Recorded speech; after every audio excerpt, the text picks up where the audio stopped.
Hey, I feel like I wanted to make this video in the dark because of what I just went through. Look, man, I'm gonna be honest. I just got caught in the Amway cult. Like, I got caught in the cult. You know what? Amway itself, as a business, it's got a lot of dirt on its name, but it's not the distributor. Amway is just a distributor. They just distribute products, household products. That's it. It's these mentorship groups. Stay the away from the mentorship groups. That shit is a cult. A lot of people go, Amway is a scam. Amway is a pyramid scheme. The way the money trickles down due to these mentorship programs, that's the pyramid scheme. But Amway itself, I found out you can join Amway for $76 for a year.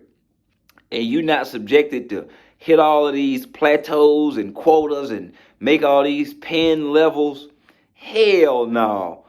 So look, man, stay tuned, bro. I'm going to give y'all my experience. If anything, it's a nepotism scam because all of these people, and most of them are Indian. Most of the people in this that's making all the money is Indian because they didn't set up these damn mentorship programs where they tell you they about to teach you how to make all this money.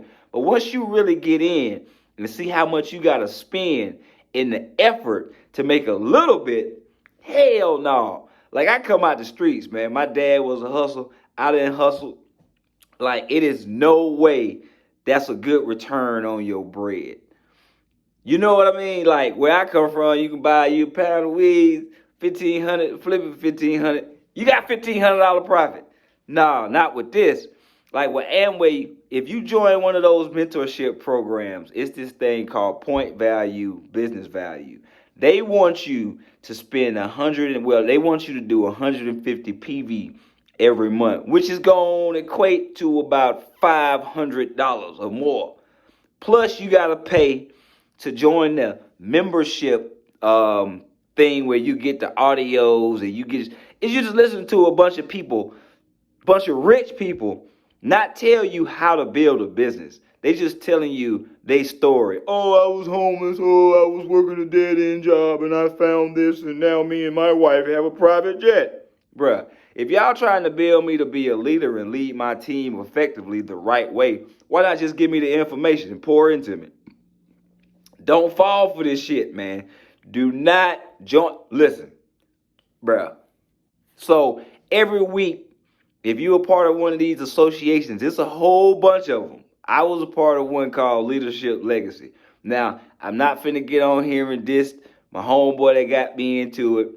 Him and his wife was in it for the right reasons. And I pray to God they wake up. I hope they smell the sauce and get out. Get out, ski. While you can, because this shit here, them damn Indian people, boy, they smart, boy. After Blimpie went out of business, they was like, never again, but we finna get rich. And what they doing, man, is sad because they preying on poor people, insecure people, and people that are just go-getters, but don't really, I'm not gonna say understand how business works, because I obviously understand how business works, but I can just tell you my story. All right.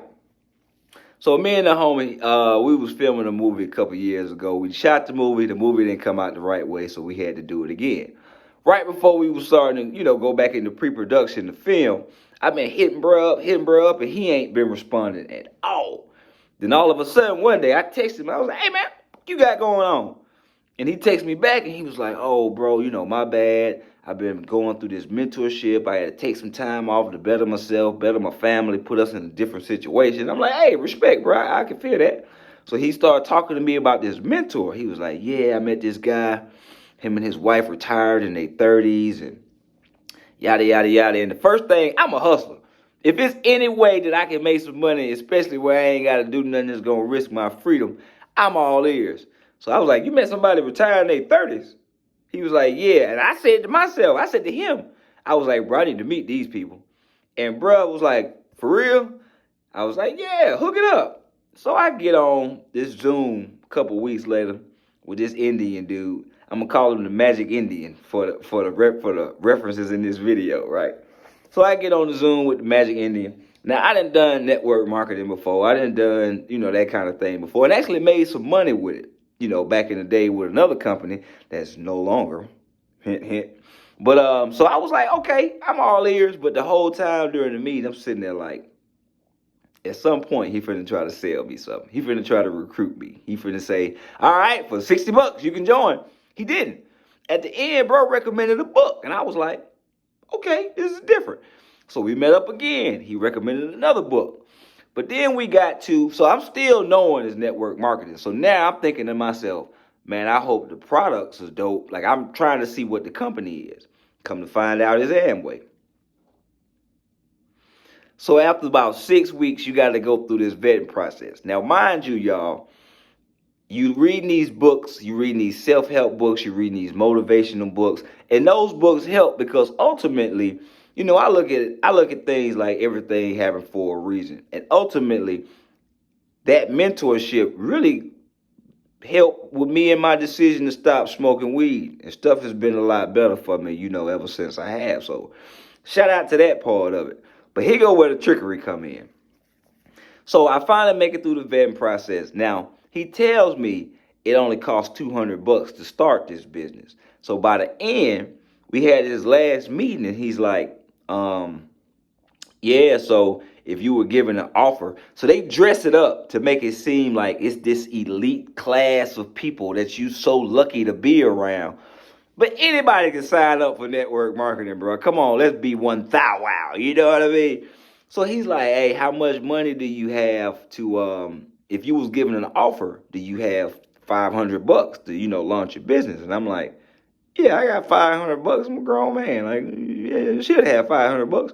So he's like, yeah, man, because if you don't, it's going to be hard to run a business and you got to have money. And I'm like, bro, miss me with all this, bro. I'm 40-something years old. I got life experience. I know this.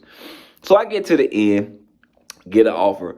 And then my buddy who introduced me to him, he had told me, he was like, bro, if you make it through reading all these books and stuff, you good. So I launched my business. It's $76 to join Amway as a distributor. Now, some of the red flags that I ignored because I was cloudy-minded. First of all, we got to the end of the process, and he asked me, have I had any experience with network marketing? And I was like, yeah. He was like, well, we don't want you to go. We want you to unlearn the things that you've been taught with this business, and we don't want you to go to the internet and, search for it, and we don't want you to get the wrong information about the business. I should have immediately took my high ass to the internet to look it up, right? That's just like you on a date with a chick and she's like, hey, I had fun. I know this is our first date. I would like to see you again, but whatever you do when you get home, don't Google me. Man, I'm Googling it from the car. Then you Google her and find out she got bukkake scenes and all of this mess. You know what I mean? You're like, whoa, that's why she said don't Google me. But anyway, so I launched my business. And again, they want you to do 150 PV.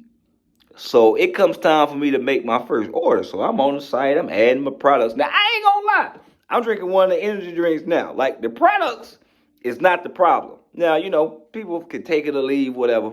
But I actually enjoy some of the products. So I get to that at the end. But I instantly realized it's going to cost me about $500 to get these products every month. Now, they kind of tell you what made me kind of attracted to it. They say, well, you get paid off of something called anyway money. Money you're going to spend anyway. So instead of going to Target, instead of going to Walmart to buy your lotion, to buy your soap, buy your deodorant, buy it from your site and you get paid. I'm like, okay, yeah, that makes sense. The money that you make back off of what you got to spend ain't worth it. And so I'm like, man, it's a way that these people making all this money, and it ain't through this system. So about a week after I launched my business, they got these conferences, they got these meetings, all of this stuff you got to do, coach shit. And I go over to the homie house, to my upline house, and they got the Zoom pulled up, and we all in there, kind of huddled around, everybody ready to take notes. And Bruh, like, it just was a circle jerk. Like, they got all these Indian people on their Zooms at homes with suits on dancing to like 80s pop music. Now, if you ever know Indian people, they mess with the Bali music. They mess with their own music. So the fact that here they go all crunk up listening to Duran Duran, I'm like, bro, what we doing? So finally, after like an hour of this, they finally start talking. Everybody telling their stories and where they are. But it's really only recognition. See, that's what I'm saying. Like, they prey on the people who are insecure. That's why they pump you up. Oh, look at what he did this month. He did double PV. He did 10 meetings. Don't you want to be like him? And the person who probably don't get no love in their regular life is sitting there like, I am great. I can do this. Like, bro. And I'm one of them people like, man, I don't need no motivation. I don't need no motivation. Show me how to get this bag, and I'm finna get it. So aside from the money that you got to spend on your product, now think about it. These folk want you to buy $500 worth of product a month. They got energy drinks, they got protein bars, lotions. They ain't got no food. Come to find out, it's people who is living and trying to feed their families off of protein bars and protein shakes. I was literally hearing people go, yeah, I just sacrifice and I put all my money into my business. And so we just, we get hungry. We drink a protein shake and we make protein milkshakes using the protein bars. And I don't really need to eat anything because that's so fulfilling. I'm like, boy, if you don't get your then they tell you that you can build this business on the side. You can work on it how you want to. 5 hours a week, 10 hours a week. That's a lie. With that mentorship thing, you got meetings every Tuesday night that last from 8 o'clock to 11 o'clock, 11:30. Then they got night owl sessions that after that meeting, it's just people talking. Then they had these qualifications that they make you chase. They want you to chase so you can feel validated to be a part of the club. In the group that I was in, it was called, they had this thing called Builder Circle. To where if you do a certain amount of meetings a month, or if you actually launch an IBO, and that's called an independent business owner. So if you help somebody set up their own business, or if you do this thing called drop the message, where you tell people about the opportunity and who you tied to. If you do that a few times a month, and it's all integrity, you can literally be like, yeah, I did 10 meetings. Especially if you one of those people that's doing your own meetings, you can be like, yeah, I dropped the message 30 times, and you just get invited to your upline's house. And in this case, this was the Magic Indian. And I remember my first time, I qualified for all of them, you know what I mean? Because I'm a hustler. So I remember like going to the first one, and I'm just sitting here like, I took my Friday night off of comedy to come do this. Like, I'm just sitting around listening to this guy try to give you motivation of what you can do. And he's showing you every one time we was there and he showed us his bank account. And I'm just like, successful people don't do this. Like, they don't string a carrot in front of you to make you feel like you can accomplish something. They just pour into you and let you know what you need to do.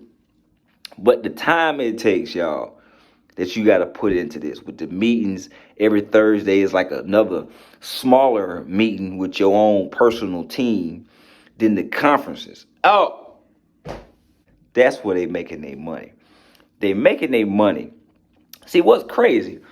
People, and I'm not no hood dude, you know what I mean? But I'm a little rough around the edges. I grew up in the hood, but I'm not of the hood, if that makes sense. You know what I mean? I got it in me. Now, hey, I tell people, man, I ain't no gangster, but I ain't no punk neither. Like, I walk a fine line, you know what I mean?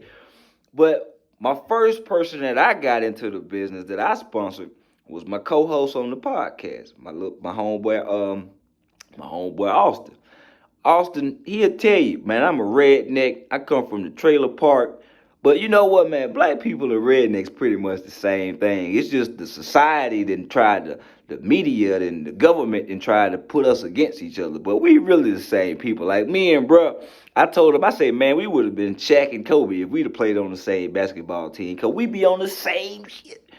So, another red flag that I ignored, it was like they pushed these conferences. Every year you got two main, it's like four of them. But the big one is in like Orlando, or if you're on the West Coast, it's probably in LA, Arizona. Being I'm in Atlanta, ours was on the West Coast. I mean, I was in Orlando. As soon as you sign up, they just push this conference. All right, you gotta get your conference ticket. Did you get your ticket? You gotta get your ticket. Man, conference. You can't miss conference if you really want to grow your business. No one's gonna become a millionaire if they miss conference. You gotta go to conference. And like they rushed Austin through the process pretty much because conference was coming up. So bam, he signs up a day later. He at conference. Now I had a conflict. Me and my pops was supposed to go to a family reunion. They didn't pretty much told me, Plug, man, you know, you got time to go to the family reunion, but you want to build your business, you want to come to the conference, you want to build your business. My dad understands. So I called him and told him what I had going on. Pops was like, man, that's what you need to do to get yourself in a better financial situation for you and my grandbaby. But them old folk gonna be there. So I ended up not even going to the damn family reunion. I went to the conference, go to the conference. It's 3 days. Pretty much every day you get up. And they don't, first of all, they want everybody to stay. It's a cult. They want everybody to stay in the hotel. They don't want you to stay off the property. And then, like, they don't want new members staying with new members. They want you to stay with an upline or somebody that's in the business already so they can just keep trying to hone in on your mind. Then they got this thing called no cross-lining. So even if you go to a meeting and you might chop it up with somebody that's in another business, same business but another group, and y'all might be cool. They don't want you to exchange numbers. They don't want you dating nobody that's in the organization unless you bring them in and sponsor them personally. You know what I mean? Like, and the reason why they do that is because they don't want y'all exchanging information because, you know, it's pretty much the hive mind effect. They don't want you exchanging information because they know if you get to talking and you start asking questions and the other person might have the same questions, then the scam gonna fall. It's gonna fall apart. So we at this conference. It's about 4,000 people at this conference, all dressed in suits. It's mostly Indian people, black people. But the Indian people and a few white people, these are the people that's on the stage getting the recognition. These are the people that's on the stage getting the recognition. They the ones that's hitting these pins and making all the bread. It's black people in the audience. A few white people trickle here and there, but not a lot. It's mostly black people and Indian people. Then it was a Dominican team and minorities. And Austin leaned over to me. He was like, bro, this how these people making all this money. $170 for a conference ticket. That money is going into their pockets. That's how they eating. Because the Magic Indian, whose team I was on, he had about 350 people on his team. Him and his brothers, right? Come to find out, these jokers, that's how they make their money. So let's do some math right here. I got my calculator up. And I'm not saying he had all 350 people from his team at the conference. It was probably about 90 of us. But still, 90 people, $170 a ticket. That man made 15 bands off of us going down there, spending our money, taking time away from our jobs, our hustles, our families. Then every month, the LLC, the app that you got to pay for, where you get your audios, that's $137 a month. Now, if you got 350 people on your team and they all on subscription, man, that's $48,000 a month. Bruh had a team. He got two brothers in the business. They had teams. This is where I knew I was involved in something that wasn't right. So in the first meeting, it's just a meet and greet. They get to know you a little bit, ask you a few questions, kind of just trying to judge where your mindset is, right? So bruh tells this story about how him and his dad had real estate, and they decided that wasn't residual, and then the housing market had crashed and all this yada yada yada. In a meeting, I'm real observant. I'm one of the most observant people. That's why, like, when I got girlfriends and stuff, when they start the BS and fucking off, I be on their ass. Because I'm observant. I'm like, nah, something different. Something up. So after one meeting we did, bruh, like, and he stuck to this script. It was damn near like calling the call center. And the people just you can tell when they reading you the script. It was the same thing, the same jokes, the same voice inflections. Like, bro would literally be on the Zoom, like looking off into space, telling this story as he was reading the script. He had it written around his office. He didn't, because he had it so memorized. And after one meeting, he said something different, and I called him on it. I was like, you normally say y'all had 100 houses, but you said you had 150 houses this time. And he told me, he was like, yeah, man, I actually took one of the main people in the business. I took a part of their story and I kind of flipped it and adapted it to make my own. I was like, so you ain't even who you say you are? And the reason why earlier in this video I called it a nepotism scam is because, come to find out, this dude grew up in the business. Him and his brothers. His dad, who he tries to pass off like it's his mentor. Yeah, it's your dad. It was his dad who got in and did his thing, and he just gave them a position. Now they just run teams. Bruh. But I'll be right back with part two, man. This video get kind of long.